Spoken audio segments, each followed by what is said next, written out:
Forces sa pangunguna ni Colonel Beltran at Captain Dano! Duterte! Duterte! Duterte! Duterte! Magandang gabi sa inyo lahat, mga kababayan. Magandang gabi. Hindi ako retire. Retarded. 16 na taon ako sa servisyo. Nagpatawi ko kagabi. Nakita ko sa Facebook, binibira ako. Ganun talaga natin, tatak na mga gago. Okay. Para taas mo na lang kamay yung mga yung mga kasama ko commander ng FGF. Taas mo na lang kamay, mga yung mga mga FGF, no? Yung iba, nakakagilid-gilid lang. At marami gustong sumama eh. Pero sabi namin, dala lang mo sa kayo. Iba naman kailangan eh. Okay? Hindi naman ito paramihan eh. Hindi ito paramihan. Pakitaan to ng tama. Kung sino nasa katwiran. Kaya kahit nag-iisa ka lang, 1 milyon. Isa lang, basta ikaw nasa katwiran, may labang ka. Okay? Dito marami yan. Ngayon yung gustong sumama, mga Pilipino na gustong sumama sa atin, bahala kayo, sumama kayo. Pero yung mga natatakot, huwag kayong matakot. Nandito kami. Okay, kwentuhan ko kayo para makilala niyo ako. Pasensya na kayo, baka mahaba. Okay lang? Kaya nyo? Kaya! Hanggang bukas sa umaga? Kaya! Okay. So, sabi mo, 16 na taon ako sa servisyo. 16 na taon. Class 1983 ng PMA. Mga sikat-sikat na mga klase ko. General pinakasikat ngayon. Musta na, isa! Musta na. Siya yung, hindi naman spiritual advisor. National Security Advisor, si Edano. Saka may 4 akong isang kasama si Edano na naging sibukta. Noong 1983, pinatay si Ninoy. Nagre-ranger kami, nagsabutan kami, patay si Ninoy. Sabi nga namin, si Benito Aquino. Pagka namatay yan, tuloy-tuloy na yan si Marcos. Kaya, magkapinatay niyo si Inday Sara, magtuloy-tuloy yan. Di ba? Patayin si Duterte, magtuloy-tuloy yan. Kaya huwag nyo nang ulitin. Mali ang recipe. Huwag nyo nang ulitin yung nakaraan. Uulit. Respetuhin nyo yung history natin. So, kung pinatay si Ninoy, hindi lang tagal. Nag-people power na. 2 taon, 83, 84, 85, tapos 1985, na-assign na ako sa Quezon Valley. 1985. Galing ako ng Davao Norte. Doon ako nakatikim ng binyag, baptism of fire. Tapos, makikita niyo naman sa pangalan ng channel ko? Pinoy Survivor. Pinoy Survivor. Nagpagpe, no? Pinoy Survivor. Okay. Tapos nang binata kami ni Colonel Honasan, Cagayan Valley. Colonel Honasan. Tinatanong ko yung mga official ko. Uy, bakit nandiyan si Sir Greg? May kutita ba? Meron daw, sabi ng mga kasama ko. Uy, yun ay pumutok na February 86. November pa lang, nag-uusap-usap na mga official. Buti ngayon walang nag-uusap-usap, May nag-uusap-usap ba sa AFP, taga sa PNP? Wala. Ma-professional sila. Professional. So, kami noon, kung bumaba kami, nauna ako. Sabi ko na sa CEO ko, Sir, alanganin ako doon sa sinasabi ni Colonel Aguinaldo magpapatrolya kami, tapos bababa kami ng bundok, tapos noon, isasakay namin yung mga baril namin sa bus, tapos kami bababa na kami. Yung mga gamit namin, susunod. Sabi ko, hindi pwede yun, sir. Nakapirma ako lahat doon So, ang pinakatabi, mauna ako. Mauna ako, tapos malaman kung totoo. Kung totoo, itatawag ko. Sabi ko, sir, sabihin ko na lang sa radyo para di ma-monitor, ikakasal na ako, sir, mag-inom ka. Ibig sabihin nun, tuloy na tuloy yung kudeta. O di, baba ko. Hindi nagtagal, sir, mag-asawa na ako, ninong ka na. May umiiyak na. Meron nang nahuli ko sa Malacanang. Si Nick Morales, Captain Nick Morales, at saka si Major Brillantes. Balak pa naman namin, ang mga mista ko, ikapo si Colonel Major Brillantes doon sa Ranger. Gusto namin ikapos. Tapos umutok na, sinaunasan, nag-withdraw, Camp Aguinaldo. Si General Ramos, talipusa. Pinagkanyunasan yung pirma ni Marcos Sr. at pinakitang ganyan kay Ramos. O kita mo, papahuli ka? Ayaw kasi sumali ni Ramos. Ngayon, sumali si Ramos. Ayun, naging hero, naging presidente. Okay? Pinatotong kwento. O, di fast forward na, February Revolution. Lumabas ang military. Nandun si Ramos, nandun si Enrile, nandun si Onasan, nandun yung Ram. Wala naman ngayon yun. Wala. Walang Onasan, walang Ramos, walang Enrile. Natatayo para sa inyo. Wala. Nandiyan ang FDF. Nandiyan kami para sa inyo. Yes, sir! Mabuhay ka, sir! Wag ka lang. Mabuhay Wag na lang. So, kaya kami tumatayo kasi may mali. Sobrang mali.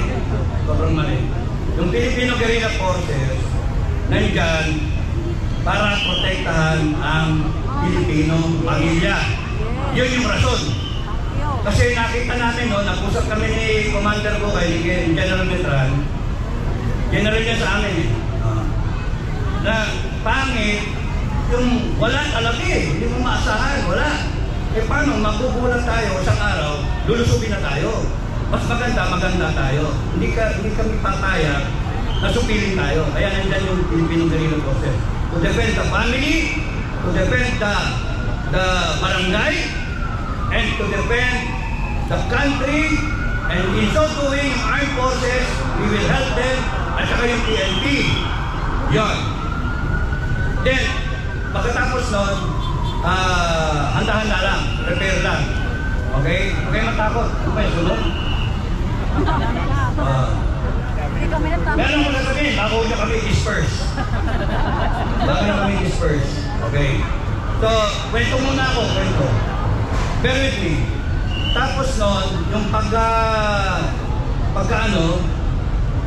balik ako dun sa EDSA. Pagkagaling ng EDSA, nasundan yung Cory Aquino ng Panay Kudeta. God Save the Queen, Black Saturday. Nandun ako, nakikita ko. Yung iba sa inyo, wala. Yung iba nga, sila Commander Bukay, sila General Simoy, yung mga iba dito, nakita nila. Nandun kami. Yung iba nag-participate. 1989, pinakamadugo. Ito pinakamadugo. Alam niyo lahat yun. Kudeta. Pumunta yung dalawa kong kaklase sa akin. Sa bahay. Nabi, Iging ang kilala sa akin. Iging, kasi Enrique. Iging, kailangan ka namin sumali dito sa kudeta. Sabi ko, sinong iupo? Ewan namin, compartmented. Sabi ko, putang ina, mamamatay kayo? Mamamatay sundalo nyo? Hindi nyo alam kung sino iupo. Diba karapatan ninyong malaman kung sino ang iupo? Kasi ako, karapatan ko malaman. Gusto nyo pakinabangan ako, maging commander ako, hindi ko sasapalaran yung buhay ng tao ko para i-semplang mong ganyan, and then maya-maya ako yung magsasabi sa magulang niya o sa kapatid niya o sa asawa niya, sa anak niya, sorry patay din yung asawa ko, patay na. Nagkudete. Pero hindi namin alam kung sino po. That's why hindi ako sumali. No? Yung iba dyan na naninira, sila sumali. Ako hindi sumali. Why? Because at an early age of lieutenant, alam ko na may mali yung kudeta. Mali ang mag-destabilize ng isang gobyerno. We are being paid by the people of the Philippines to serve and protect the people. Hindi mag-kudeta. Kaya yan ang sinasaksak sa inyo ngayon ng AFP ninyo at ng PNP. Hindi kudeta, hindi dapat ganon, hindi mutiny, hindi incite to sedition, incite to rebellion. Kaya huwag ninyong asahan yung AFP ninyo at yung PNP ninyo. Nakikiramdam lang sila. It is expecting too much from them kung inyong aasahan sila.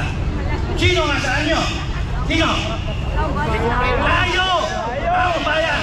Not even me! Not even me! Kayo! Kayo! Ikaw! Lahat kayo! We will draw strength from each other. Tayo! Wala tayo ibang asahan kundi tayo! Bansa natin to! Okay. 1989. Tuloy ko na. 1989.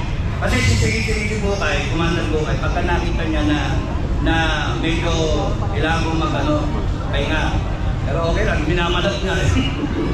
Minamalat yung kapalit ko eh. Kaya, 1989, sinasali ko ayoko. Yung pala, kaya ako nilalagay sa isang ranger company, akin yung airport. Kukunin ko yung airport. Ano ito? Kaya, hindi ako pumayag. O ayan, pumutok na yung 1989, kudeta na. Alam mo sabi ng mga klase ko? Sabi ko kasi, Bok, may pamilya ako. Kinakarga ko yung anak ko. Kakaisang linggo pa lang, kakalabas pa lang sa hospital. Ay, gusto nyo iwanan ko yung baby? Iwanan ko yung anak ko. Alam mo yun, sabi ng mista ko? Bok, sige, diyan ka na sa pamilya mo. May pamilya rin naman kami, pero mamamatay kami para sa taong bayan. Wow, pare, bad trip yun. Kinukonsensya nyo ako. No? Kaya kayo, huwag niyong kukonsensyahin yung armed forces. Hey!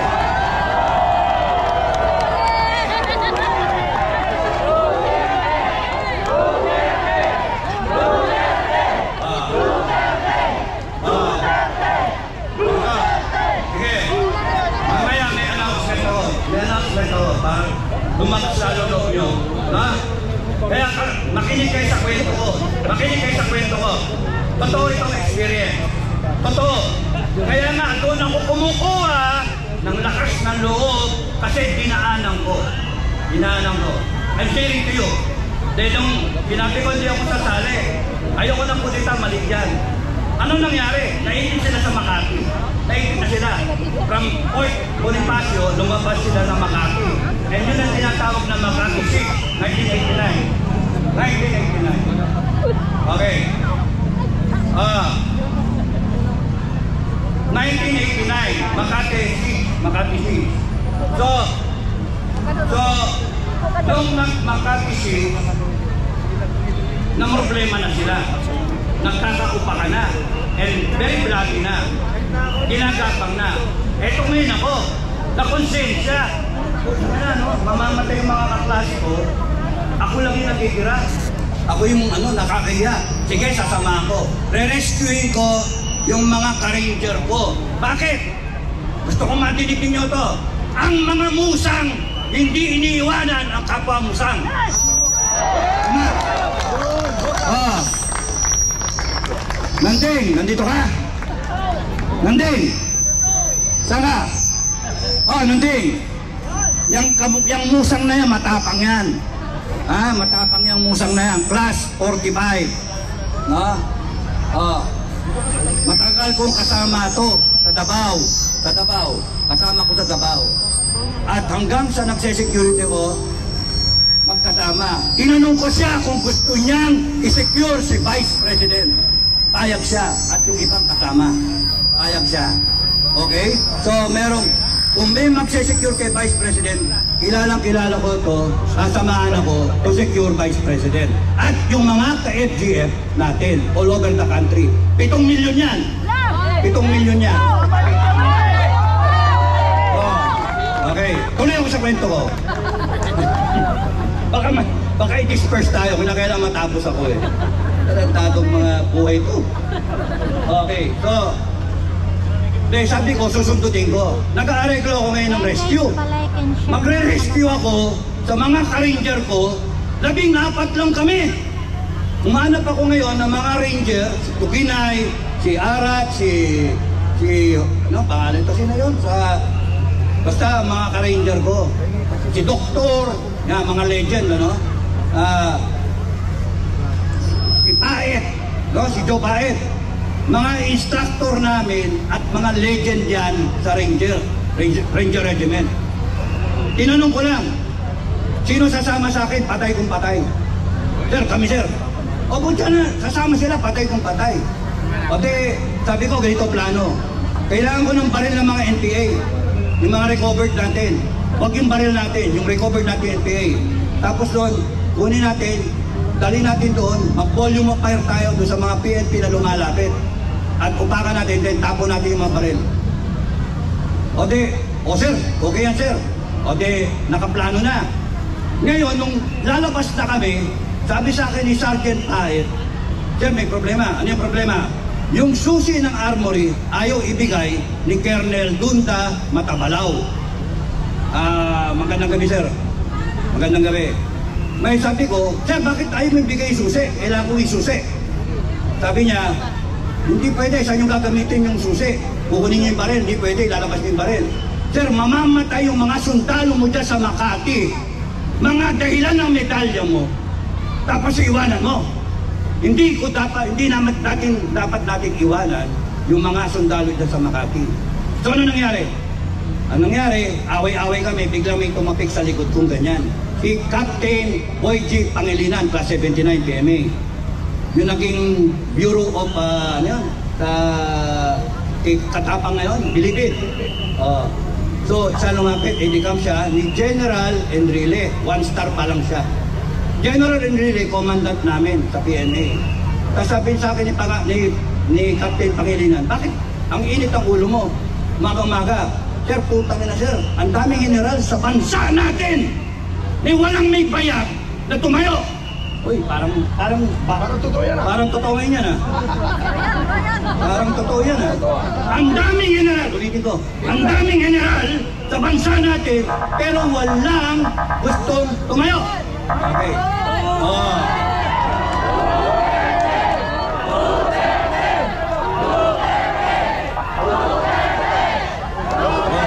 Huwag nyo maasarin mga yan, kasi nagtatrabaho lang yan. Alam nyo na, kailangan magtrabaho.